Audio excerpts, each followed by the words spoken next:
할렐루야. 예수 그리스도 이름으로 모든 하나님을 사랑하는 사람들과 또 모든 교회와 주의 종들과 모든 성도님들과 모든 형제자매들 그리고 예수님을 알지 못하는 세상에 방황하는 모든 인생들 예수 그리스도 이름으로 진심으로 사랑하고 축복을 드립니다. 오늘 하나님의 말씀은 마태복음 22장 37절로 40절 말씀입니다. 예수께서 가라사대 내 마음을 다하고 목숨을 다하고 뜻을 다하여 주 너의 하나님을 사랑하라 하셨으니 이것이 크고 첫째 되는 계명이요 둘째는 그와 같으니 내 이웃을 내 몸과 같이 사랑하라 하셨으니 이 두 계명이 온 율법과 선지자의 강령이니라. 아멘. 나는 예수를 믿습니다. 너무나도 하나님을 알기 전에는 세상에 방황하고 아무리 일을 해도 아무리 만족하게 하는 물질이 있어도 만족하지 못했던 인생이었습니다. 좌절하고 낙심하고 절망하고 쇠퇴하고 쓰러지고 상처받고 이런 것 때문에 제가 고통했던 적은 별로 없습니다. 가장 고통했던 것은 내 영혼이 만족하지 못하고 평안이 없었다는 것입니다. 그러나 이제 예수 그리스도로 말미암아서 우리 하나님 아버지를 알게 되면서부터 진정한 평안이 무엇인지 저는 알게 되었습니다.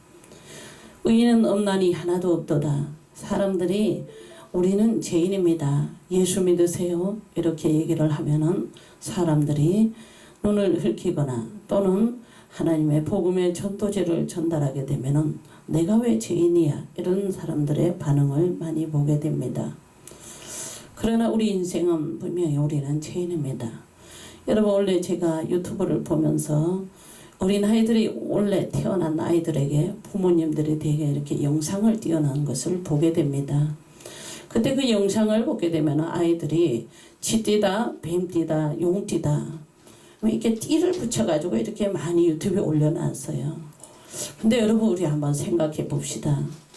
우리는 하나님의 자녀여 하나님께서 우리 인생을 만드시고 피조물을 다 이 세상에 천지 만물을 지으셨는데 왜 우리 인간에게 태어날 때부터 얘는 용띠야 뱀띠야 쥐띠야 원숭이띠야 토끼띠야 소띠야 말띠야 이렇게 짐승의 띠를 붙여놓습니까?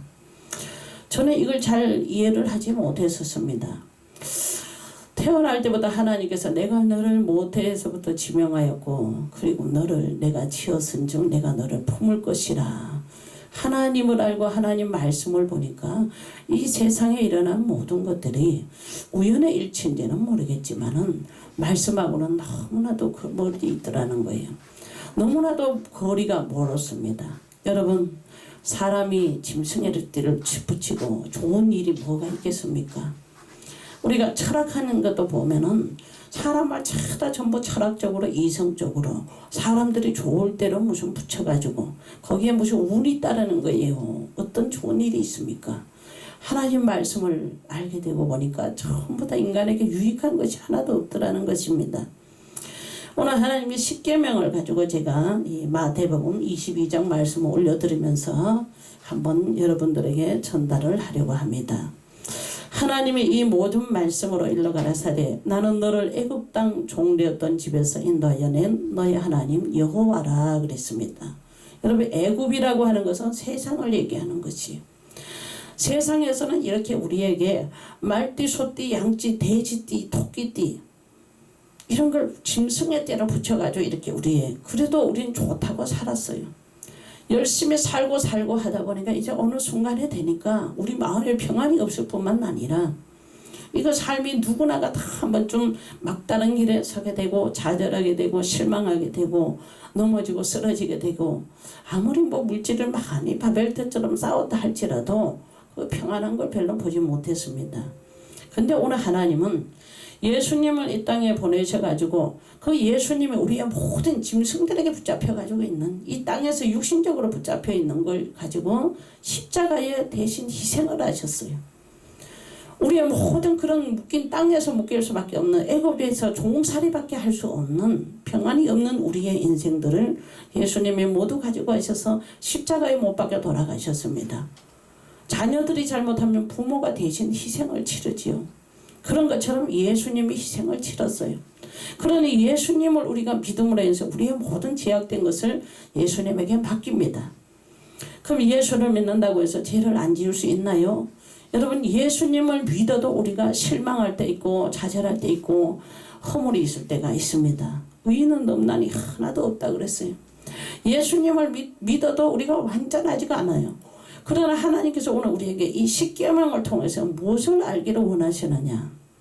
부족하고 연약하고 소라지고 죄가 있고 허물이 있다 할지라도 우리가 하나님께로 그때 말씀을 기준 삼아서 하나님께 다시 돌아오기를 원하는 것, 이것이지요.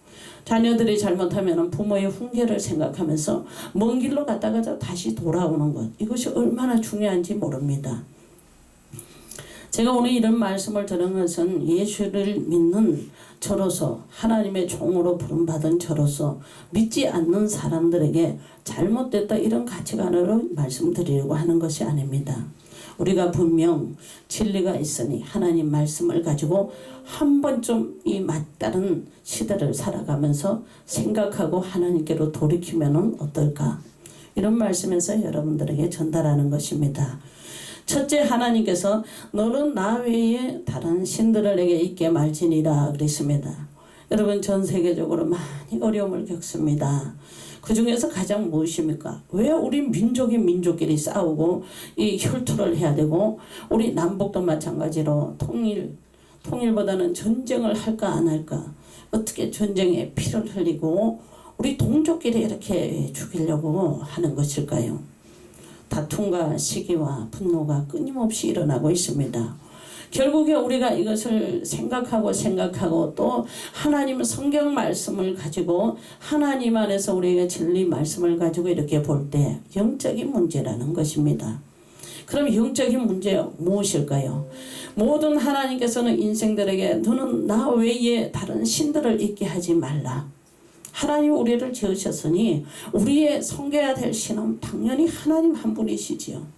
그런데 하나님을 섬기고 우상을 섬긴다든지, 하나님을 섬기지 않고 사람들의 전통이나 이런 것들을 섬긴다든지, 저는 이런 설교를 많이 합니다. 제 자신이 완벽한 것이 아니라 하나님 외에 어떤 내가 상황에 처해 있더라도 하나님의 나의 신이라는 것을 내가 부인할 수 없다는 것이에요. 삶과 생각과 인연과 모든 우리 일어나는 마음 자체도 마찬가지입니다. 사도 바울이 자기 자신을 부인한 것처럼 때로는 우리가 먼 길을 걸어가다가 잠깐 쉬는 시간이 있을 때도 나를 부인하고 다시 하나님의 말씀으로 돌아오는 것이 바로 우리 하나님과 함께 행복한 길로 동행하는 것이라는 것입니다. 너는 나 외에 다른 신들을 있게 하지 마라. 그 다음에 두 번째로 너를 위하여 새긴 우상을 만들지 말라. 모세가 이스라엘 민족들을 출애굽하면서 그 잠시 십계명을 하나님께 받으러 올라간 사이에 많은 사람들이 금송아지를 만들지요. 그리고 자기네들이 애굽에서 섬겼던 신을 섬길 때는 그렇게 고난이 따르지 않고 먹을 것도 부족하지 않고, 그렇기 때문에 다시 그 강약길을 걸으면서 금송아지를 만들어서 섬길 때 하나님으로부터 대단한 진노를 삽니다. 마찬가지로 예수님도 이스라엘을 사랑하셨습니다. 예수님이 그 6월절에 모든 민족들이 예수님을 성전에 올라가서 예배하도록 하는 그 성전도 사랑하셨어요. 근데 예수님이 어느 날 그 성전을 바라보시면 눈물을 흘렸다 그랬습니다. 왜 눈물을 흘렸겠습니까? 지금 현재 이스라엘에도 보면 유대교, 또 이슬람, 기독교, 또 그리고 아르메니아, 뭐 여러 종족이 살고 있습니다만은 하나님을 섬기고 하나님을 예배해야 될 곳에 지금 현재 하나님의 성전이 제대로 있습니까? 이스라엘을 하나님이 사랑하시고 하나님이 택한 족속이라 했거든. 그곳에 하나님께서 6월절 예배를 받듯이 예배를 받기를 원하시는 곳에 지금 현재 하나님께 예배 드려지고 있지 않습니다. 그러니 전 세계적으로 하나님께서 얼마나 많은 슬픔을 주님이 가지고 계실 것입니까? 우상을 섬겨서는 안 됩니다. 땅 아래 있는 것이든지 위에 있는 것이든지 또 절을 해서도 안 돼요. 이번에 명절도 지났지만은 집에 또 섬 쪽으로 이렇게 사는 분들이 보면은 다 자기 나름대로 섬겨서 조상 대대로 오는 것을 이 절을 하고, 우리 인간에게도 절을 하면 안 됩니다. 제가 중국에 오래전에 있던 김윤석 전도사님의 그 일화를 제가 잠깐 봤습니다만은, 그 전도사님이 일본에 우리 일제시대 때 천황폐하기에 신사숭배를 하지 말라 하고 끝내 신사숭배를 안 했지요. 그리고는 중국의 안동 재판소로 끌려가서 재판을 받는 과정에 그럽니다. 내가 천황폐하기에 절하지 않느냐, 그를 신으로 섬기지 못하겠느냐. 끝내 그 전도사님은 그렇게 하지 못하겠다. 하나님이 우리에게 예배를 받으시고 하나님께 찬양을 하고 하나님 아버지를 높여드려라. 그를 높이라, 그러면 그가 너희를 높이리라 하셨습니다. 어떻게 인간이 하나님 자리에 앉아서 경배받기를 원하십니까? 어떤 개인에게 하는 것이 아니라 전 세계적으로 어느 민족 할 것 없이 하나님을 하나님으로 섬길 때 이 모든 전 세계 질서가 온전히 바로잡혀갈 것을 본인은 말씀을 통해서 선포합니다. 그 다음에 세 번째로 너는 너희 하나님 여호와 이름을 망령되이 일컬지 말라 그랬습니다. 여호와 하나님을 이름을 우리가 마음대로 또는 우리의 좋을 대로 하나님을 통해서 마치 바알신을 섬기듯이 하나님에게 무슨 점치듯이 이런 식으로 이름을 인용을 해서는 안 된다는 것입니다. 하나님은 경배의 대상이요, 모든 사람들이 하나님을 이 땅에 사는 이상 하나님을 잘 경외해야 할 대상인 것을 말씀드립니다. 그 다음에 안식일을 거룩하게 지켜라. 여섯 동안은 일을 하되 7일은 반드시 하나님 아버지를 잘 섬깁니다. 주일을 잘 섬기고 또 하나님 앞에 모든 물질도 아버지에게 잘 구별해서 11조를 드립니까? 우리나라도 마찬가지입니다. 하나님의 주일을 자기가 11조를 잘 섬깁니까? 하나님 아버지를 잘 섬기고 있습니까? 하나님을 섬기지 않고 하나님만 다른 것을 섬기면서 우리에게 유익이 무엇이 있지요? 오늘 이 말씀을 가지고 하나님 말씀 앞에서 우리가 한 번쯤 생각하고 회개하라, 천국이 가까이 왔느니라. 마지막에 회개하는 축복이 있으시기를 주님의 이름으로 간절히 축원드립니다. 또한 내 부모를 공경하라. 살인하지 말지니라. 간음하지 말라. 도적질하지 마라. 말세에 부모 공경하라 그러면은 굉장히 이 개인주의가 얼마나 우리에게 깊이 뿌리를 내려가지고 있는지, 가족의 전통과 모든 사랑하는 가족끼리 그 사랑 다 끊어지고 있지요. 완전하게 개인주의로 가고 있습니다. 그러나 하나님께서 우리에게 그렇지 않습니다. 사랑하며 부모를 공경하고 가정 안에서도 질서를 잘 지키고 또 주변에 어떤 일이 있든지 간에 우리가 우리 행위를 보고 하나님께서 마지막에 심판하시기 때문에 생명책에 기록된다 그랬습니다. 믿는 사람이든 믿지 않는 사람이든 하나님께서 우리 다 보고 계시고 생명책에 기록하여서 우리의 모든 행위를 가지고 주님이 심판하실 때가 있습니다. 도둑질하려 간행을 하지 마라. 도둑질 안 하는 사람이 있습니까? 간음 안 하는 사람이 있어요? 사람이 마음으로도 좋아하지 않은 수 있습니다. 주님이 거기에 완전하는 것이 아닙니다. 인간이 기계처럼 완전할 수가 없어요. 기계도 완전할 수 없습니다. 그러나 하나님의 이 말씀을 버리고 우리가 노력하고 주님께로 돌아와서 이 말씀을 기준으로 삼아서 늘 노력하는 삶이 되시기를 주님의 이름으로 간절히 축원드립니다. 마지막에 내 이웃의 집을 탐내지 마라. 내 이웃의 아내나 그의 남종이나 그의 여종이나 그의 소나 그의 낙이나 물은 내 이웃의 소유를 탐내지 말지니라 그랬습니다.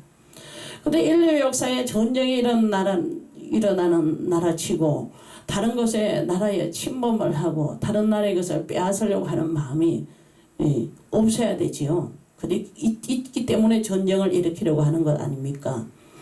핵무기든지 무엇을 해서든지 간에 어떻게 해서든지 싸워서 남의 영토를 침범하고 또 경계선을 침범하고 또 우리가 가지고 있는 것을 다른 나라에 또 그것을 분해한다든지 이런 현상이 모두 다 하나님께서 우리에게 10계명을 줘서 이 계명을 잘 지켰을 때 모든 것이 사실 이런 마음을 우리가 회개하고 주님의 마음으로 돌아와서 전 세계 정말 진정한 평안이 임할 수 있기를 예수님의 이름으로 간절히 축원드립니다.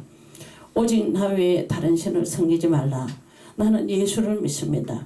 예수를 믿는다는 것은 바로 완전한 것보다도 하나님 말씀을 가지고 오늘도 살아가기를 노력하고 하나님에게 우리의 모든 인생을 맡기고 그분에게 죄까지도 하나님께 맡기면서 그 하나님의 위로와 주님의 긍휼하심을 입는 인생이 되기를 노력하기를 간절히 주님의 이름으로 축원을 드립니다.